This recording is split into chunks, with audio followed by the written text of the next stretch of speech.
deep dive podcast on divine narratives, a collection of inspiring biblical stories, episode 31. A lesson in endurance and faith. Welcome back to the deep dive. Today we are opening up a file that is arguably one of the most challenging, most intense pieces of literature in existence. We're looking at a story that doesn't just ask hard questions. No, it screams them at the sky. Exactly. We are tackling the book of Job. And this isn't just a story about a guy having a bad day, is it? Not even close. I mean, this is the foundational text for what philosophers call the problem of pain. It gets right to the heart of that question that, every single person has to face eventually. If God is good, why do terrible things happen to good people? The age-old question, and the source material we have today, it does not offer a simple, clean answer. No, it's gritty. It's really gritty. So we're told it's set in the land of Uz, and we're focused on this man, Job. But before everything just, falls apart spectacularly, we need to set the scene. Who is this guy? That's a crucial starting point, because the text goes out of its way to build him up. His resume is flawless. He's described as blameless and upright. Fears God, shuns evil, the whole package. The whole package. But it's not just about his character, it's his status. The man is incredibly successful. Right, I'm looking at the list of assets here. 7,000 sheep. 3,000 camels. 500 yoke of oxen. I mean, in that economy, this is basically billionaire status. Oh, absolutely. He's living the dream. And this is important because Job represents the way the world is supposed to work, The retribution principle. Exactly. You do good, you get blessed. You do bad, you get punished. Job is the poster child for that system. Until the scene changes. And this is one of the wildest transitions. We go from the dusty plains of Uz straight into, a cosmic courtroom. It's a jarring shift. Yeah. The curtain gets pulled back on a reality Job has no clue about. We see God in a heavenly court, and then there's the Satan, the accuser. And God actually brings Job up first. He does. It's almost like a proud parent. Have you considered my servant Job? It's a divine humble brag. But the accuser isn't buying it. And this is where the cosmic wager comes in. And his argument is just so cynical. He basically says, does Job fear God for nothing? He's saying Job's faith is transactional. It's a business deal. He doesn't love God. He loves the perks, the protection, the wealth. So the accusation is that God has basically bribed Job into being good. Pretty much. Yeah. And the challenge is laid down. Yeah. Take away the perks, and he'll curse you to your face. And God accepts the challenge. He does. To prove that human faith can be genuine. And the execution of this challenge, the speed is just terrifying. It is an absolute catastrophe. The source says that in a single day, his entire life is dismantled. Messenger after messenger arrives. First, the oxen are stolen. Then lightning burns up the sheep. Then the Chaldeans raid the camels. His entire economic engine gone. Just wiped out in an afternoon. But that's just the money. Then comes the truly crushing blow. A great wind collapses the house where all his children are. He loses all 10 of them in one moment. It's unimaginable. And then his health is taken. He's covered in painful sores, sitting in the dust. He has lost everything. Even his wife tells him to just curse God and die. She's shattered too. But this is the moment. The accuser is waiting for the curse. And Job does something completely unexpected. He worships. He worships. He tears his robe. Yes, he's grieving, but he falls to the ground and says that line, "The Lord gave and the Lord has taken away. Blessed be the name of the Lord." That gives me chills just reading it. It's profound. In that moment, he proves the accuser wrong.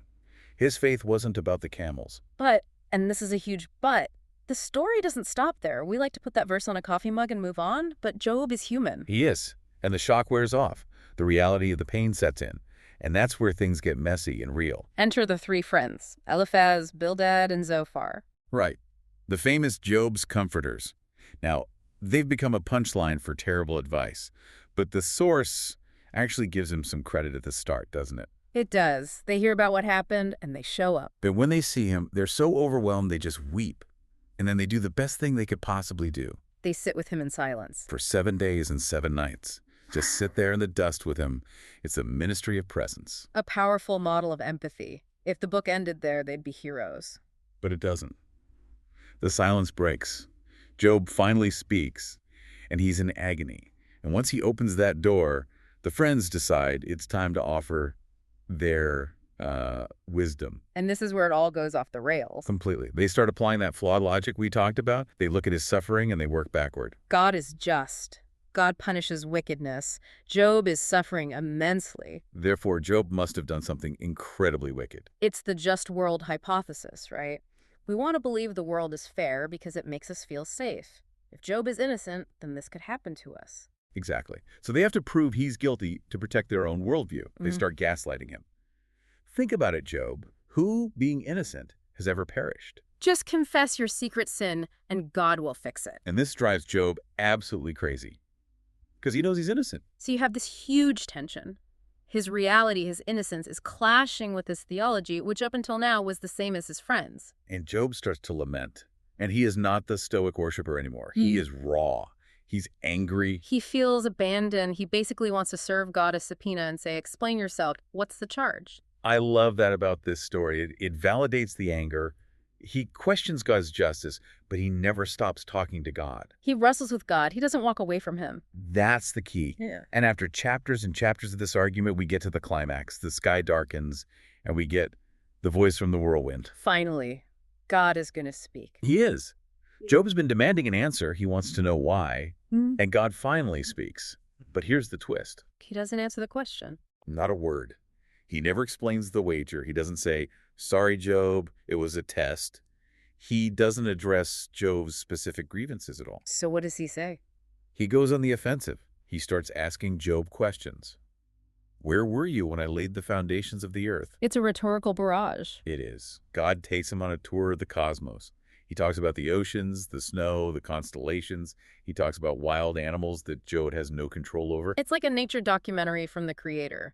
But what's the strategy? Right. Job asks about justice. God talks about zoology. It's all about perspective. Job and his friends had this tiny, human-centric view of the universe.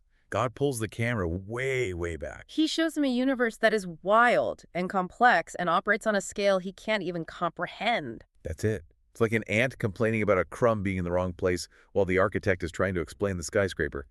The message is, your understanding is limited. It's a lesson in humility. And Job gets it. He doesn't get the explanation he wanted, but he gets the encounter he needed. He says, my ears had heard of you, but now my eyes have seen you. The answer wasn't a proposition, it was a person. Exactly. He finds peace not in knowing the why, but in knowing the who. So he submits. He humbles himself, and this leads to the resolution. And first, God deals with the friends. Yes, and this is so satisfying. God turns to them and says, you have not spoken the truth about me, as my servant Job has. Wait, unpack that. Job was the one complaining and accusing. The friends were defending God? But Job was honest. He was authentic in his wrestling. The friends were just spouting tidy religious cliches they thought God wanted to hear. God prefers an honest wrestler to a polite liar. That is a huge takeaway. Okay, and then the restoration. Right. The source says God restored his fortunes, a double portion, twice as much livestock as before. And he gets 10 new children. I want to push on this a little. For a modern reader, that can feel a bit transactional. Here are some new kids to replace the old ones. You're right to feel that tension. And I don't think we're meant to think the grief just vanished. You don't replace a child like you replace a camel. Job carried those scars. So the restoration is symbolic. It's symbolic. It's a statement that evil and chaos do not get the final word. It's a sign of hope. Renewal is possible, even after total devastation. It's a promise for the future, not an eraser of the past. Okay, so let's zoom out. What are the key takeaways from all this? I think the first, maybe most important, is that suffering is not always a punishment. The story proves you can do everything right and still have your life fall apart. That's incredibly liberating. It removes the shame. If you're going through a hard time, it doesn't mean you failed. Exactly. It separates suffering from guilt. And then there's the lesson from the friends. Don't be a detective. Don't be a detective. When someone's hurting, don't try to solve their pain. Just be there. Offer compassion, not judgment. Empathy over theology. I like that. And I'd add it gives us permission to question. Absolutely. God can handle your anger. A faith that can't ask why is a fragile one. And finally, endurance itself. It's not about being stoic. No, it's about hanging on to the relationship even when nothing makes sense.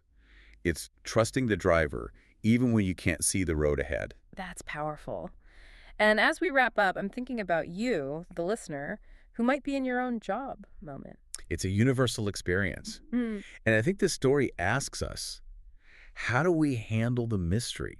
Do we try to find someone to blame, like the friends? Or can we find a way to trust the architect even when we don't have the blueprint? It invites us to realize our story is part of something much, much larger.